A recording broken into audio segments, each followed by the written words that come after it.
Welcome to Man Does Tech, where I solve the problems you didn't even know you had. You begin by confirming prerequisites: a recovery email or phone and a current browser with cookies enabled. Open accounts. Google. Click Sign In and enter your email. This step ties identity to credentials. Use a password manager or a strong passphrase to save time and security. This matters because reuse invites compromise. Once done, make sure two-step options are accessible. It speeds later verification and prevents lockouts, so do not skip preparing your recovery methods now. You now verify identity and harden the account.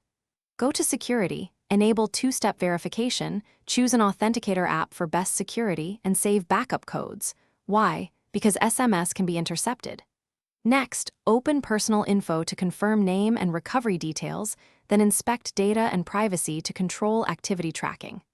Once done, check third-party apps and devices, revoke anything unfamiliar. Making these adjustments reduces risk and lets you manage which services share your data. You finish by enabling Google Prompt and storing backup codes in your password manager. This ensures quick sign-in across devices. Confirm sync settings for Chrome, Contacts, Drive, and Photos to avoid data gaps. Turn off anything you don't want synced. Once done, test sign-in on another device to verify access.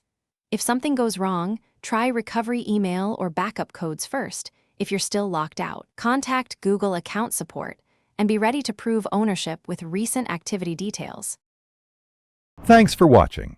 If you found this helpful, don't forget to like and subscribe.